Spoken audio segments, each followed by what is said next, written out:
नमस्कार, स्वागत है आपका मेरे चैनल पर। आज का ये वीडियो रिलेटेड है एक ऐसे जजमेंट से जिसमें शादी होती है, सारी रस्में निभाई जाती हैं, पति पत्नी आपस में साथ रहने की कसम खाते हैं, साथ रहने के और अपने दायित्वों को निभाने के वचन दिए जाते हैं एक दूसरे को। लेकिन शादी के कुछ ही महीनों बाद पति और पत्नी दोनों अलग हो जाते हैं। 1 साल नहीं, 2 साल नहीं, 3 साल नहीं, बल्कि पूरे 15 वर्षों तक दोनों पति पत्नी अलग अलग रहते हैं।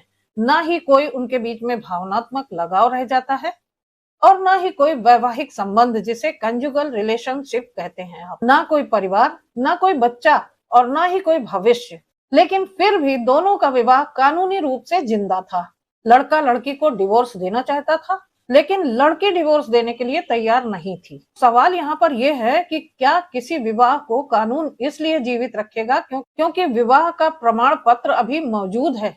ऐसी शादी जिसमें प्रेम खत्म हो चुका है, विश्वास समाप्त हो चुका है और साथ रहने की संभावनाएं पूर्ण रूप से खत्म हो चुकी हैं।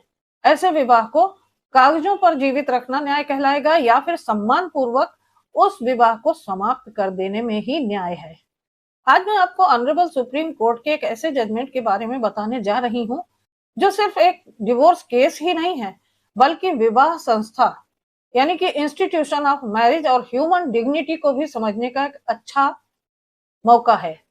तो वीडियो शुरू करूं उससे पहले आपसे रिक्वेस्ट है कि अगर अभी तक आपने मेरे चैनल को सब्सक्राइब ना किया हो तो प्लीज सब्सक्राइब कर लीजिए और बेल आइकन को प्रेस करना बिल्कुल मत भूलिएगा। इन केस अगर आपकी भी ऐसी कोई लीगल समस्या है या मैट्रिमोनियल डिस्प्यूट चल रहा है, आपको मेरी मदद की जरूरत है, तो मेरे व्हाट्सएप नंबर पर मैसेज करके आप मुझसे संपर्क कर सकते हैं। तो चलिए जान लेते हैं कि मामला क्या है। मामला है एक डॉक्टर पति का और एक डॉक्टर पत्नी का। दोनों ही सम्मानित पदों पर हैं, सरकारी सेवा में हैं, लेकिन कभी कभी शिक्षा और पद भी रिश्तों को बचा नहीं पाते। पति और पत्नी का विवाह 2007 में होता है और पूरे हिंदू रीति रिवाज के साथ ये विवाह संपन्न हो जाता है। विवाह की शुरुआत से ही पति और पत्नी दोनों के बीच में मतभेद शुरू हो गए। दोनों की जीवन शैली में भी मतभेद था और उनकी अपेक्षाएं भी अलग अलग थी। धीरे धीरे ये गैप इतना बढ़ता चला गया कि विवाह सिर्फ एक औपचारिकता रह गई। और इस केस में यहाँ पति का कहना था कि 15 वर्षों की शादी में वास्तविक रूप से केवल मुश्किल से वो 2 साल साथ रहे हैं और उन 2 सालों में भी पत्नी कुछ ही महीनों उनके साथ रही, बाकी समय दोनों अलग अलग रहे। पति का यहाँ पर कहना था कि पत्नी ने कभी भी अपने वैवाहिक संबंधों को, वैवाहिक कर्तव्यों को निभाने की कोशिश ही नहीं की। वो उसके साथ नहीं रहती थी और हमेशा दूर रहती थी, जिससे भावनात्मक संबंध भी लगभग धीरे धीरे समाप्त हो गए और यहाँ तक कि उन दोनों के बीच में सेक्सुअल इंटीमेसी भी खत्म हो चुकी। पति ने कहा कि विवाह केवल एक कानूनी दस्तावेज तो है नहीं, साथ साथ रहना, एक दूसरे का सुख दुख साझा करना, एक दूसरे की परेशानियों में साथ देना, जीवन की यात्रा का साथी बनना, और जब ये सब कुछ समाप्त हो जाए तो केवल मैरिज सर्टिफिकेट ही बचा रह जाता है, मैरिज नहीं। और इसी आधार पर पति ने हिंदू मैरिज एक्ट के सेक्शन 13 के अंतर्गत डिवोर्स की पिटीशन फाइल कर दी और उसने डिवोर्स का ग्राउंड लिया पत्नी की क्रूएलिटी को। लेकिन फैमिली कोर्ट ने पति की पिटीशन को खारिज कर दिया। अब पति रुख करता है राजस्थान हाई कोर्ट का।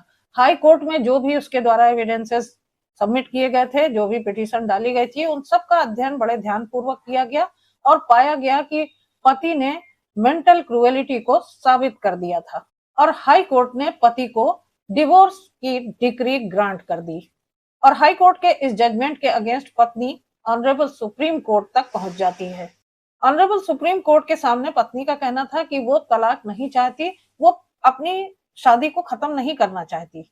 पति के पास ऐसा कोई साक्ष्य नहीं है कि उसने उसके साथ क्रूएलिटी की है और पति मेरे खिलाफ बिना साक्ष्य के आरोप लगा रहा है। पति ने अब यहाँ पर तर्क दिया कि विवाह केवल एक कानूनी बंधन बन के रह गया है। हम दोनों के बीच में 15 वर्षों से कोई संपर्क नहीं है, कोई संबंध नहीं है हमारा, कोई वैवाहिक जीवन नहीं है हमारा और कोई भावनात्मक रिश्ता बचा ही नहीं है और इस तरीके से हमारे विवाह का कोई भविष्य नहीं है। फिर इसे जीवित रखने का क्या उद्देश्य है? ऑनरेबल सुप्रीम कोर्ट ने इस मामले में सबसे पहले तो विवाह की अवधारणा को स्पष्ट किया। कोर्ट ने कहा कि विवाह केवल एक अनुबंध नहीं है, एक इमोशनल पार्टनरशिप भी है। ये विश्वास यानी कि ट्रस्ट है, कंपेनियनशिप है, और यह पारस्परिक सम्मान यानी कि म्यूचुअल रिस्पेक्ट पर आधारित बंधन है।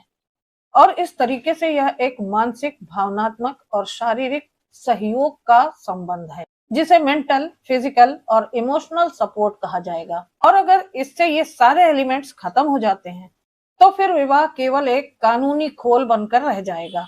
कोर्ट ने सारे रिकॉर्ड्स देखे, 15 वर्षों का एक दूसरे से सेपरेशन, बार बार असफल मीडिएशन, कोई कोहैबिटेशन नहीं, कोई वैवाहिक निकटता नहीं थी और कोई बच्चा भी नहीं था। और सबसे इंपॉर्टेंट बात तो यहाँ पर यह थी कि कोई रिकंसिलेशन की संभावना भी नहीं बची थी। तो यहीं पर ऑनरेबल सुप्रीम कोर्ट ने एक बहुत ही इंपॉर्टेंट बात कही। कोर्ट ने यहाँ पर कहा कि जब पति पत्नी एक दूसरे से वर्षों से अलग रह रहे हैं, दोनों के बीच में वैवाहिक कोई संबंध बचा ही नहीं है और वापस मिलने की कोई संभावना भी नहीं है, तो ऐसे विवाह को समाप्त कर देना ही न्याय है। ऐसे विवाह को जारी रखना ही इनके लिए क्रूएलिटी हो जाएगी, इनके साथ अन्याय हो जाएगा। कानून का उद्देश्य लोगों को दुख में बांधकर रखना नहीं है, बल्कि उन्हें न्याय देना है। और यहाँ पर ऑनरेबल सुप्रीम कोर्ट ने एक बहुत ही इंपॉर्टेंट जजमेंट को कोट किया, जो समर घोष वर्सेस जया घोष 2007 का मामला है। और कोर्ट ने यहाँ पर कहा कि वैवाहिक संबंधों में सेक्सुअल इंटीमेसी से इनकार करना कभी कभी क्रूएलिटी माना जा सकता है। अब इस मामले का सबसे महत्वपूर्ण पहलू आता है। भारत के किसी भी मैट्रिमोनियल लॉ में इररिवर्सिबल ब्रेकडाउन यानी कि विवाह का अपूरणीय विघटन, जिसे सुधारा नहीं जा सकता, इसे संवैधानिक आधार नहीं माना गया है। ऑनरेबल सुप्रीम कोर्ट ने यहाँ पर कहा कि यह विवाह व्यवहारिक रूप से समाप्त हो चुका है, केवल कागजों में जिंदा है और वास्तविक जीवन में बहुत पहले खत्म हो चुका है। और ऐसी स्थिति में ऑनरेबल सुप्रीम कोर्ट ने संविधान के आर्टिकल 142 का सहारा लिया, जिसमें संविधान के द्वारा ऑनरेबल सुप्रीम कोर्ट को कंप्लीट जस्टिस यानी पूर्ण न्याय देने की शक्ति प्रदान की गई है। और इस शक्ति का प्रयोग करते हुए ऑनरेबल सुप्रीम कोर्ट ने इस मामले में कहा कि जब विवाह पूरी तरीके से टूट चुका है, समाप्त हो चुका है और संबंधों की मरम्मत की कोई गुंजाइश नहीं बची है इसमें, तब विवाह के बंधन में दोनों पक्षों को बांध कर रखना उनके साथ अन्याय होगा। और आर्टिकल 142 के तहत प्राप्त शक्ति के आधार पर ऑनरेबल सुप्रीम कोर्ट ने दोनों पक्षों को डिवोर्स ग्रांट किया। तो इस जजमेंट को सुनाने का मेरा ये उद्देश्य था कि इस जजमेंट से एक बहुत बड़ी सीख ये मिलती है कि कानून रिश्ते को, विवाह को बचाने के उद्देश्य से कार्य करता है। मीडिएशन होता है, काउंसलिंग होती है, लेकिन हर संभव प्रयास किया जाता है विवाह को बचाने का, रिश्तों को बचाने का। लेकिन कानून किसी मृत रिश्ते को आर्टिफिशियल सांसें देकर उसे जीवित रखने में विश्वास नहीं करता। विवाह केवल साथ रहने का नाम नहीं है, विवाह विश्वास है, प्रेम है, समर्पण है। और ये जब सब समाप्त हो जाए तो दोनों पक्षों को डिवोर्स दे देना ही न्याय है।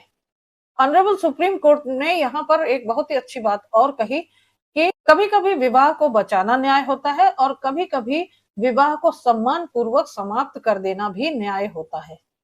अब इस लैंडमार्क जजमेंट का नाम नोट कर लीजिए, सोनम तलपड़ा वर्सेस वीरभान सिंह, 2 जून 2026 का ये लेटेस्ट जजमेंट है। और इस मामले की सुनवाई कर रहे थे ऑनरेबल जस्टिस विक्रम नाथ और जस्टिस संदीप मेहता। जजमेंट का शीर्षक मैंने आपको बता दिया है और बेंच का नाम बता दिया है, जिसे आप गूगल पर जाकर सर्च कर सकते हैं। और अगर आपके केस में भी इससे मिलते जुलते फैक्ट्स हैं तो आप इसे डाउनलोड करके अपने फैक्ट्स के हिसाब से इसका इस्तेमाल भी कर सकते हैं। तो मुझे कमेंट करके जरूर बताइएगा कि इस जजमेंट के बारे में आपकी क्या राय है। तो फिर मिलती हूँ अगले वीडियो में एक नई इंफॉर्मेशन के साथ, एक नए टॉपिक के साथ। तब तक के लिए अपना ख्याल रखिएगा। आप सभी को नमस्कार।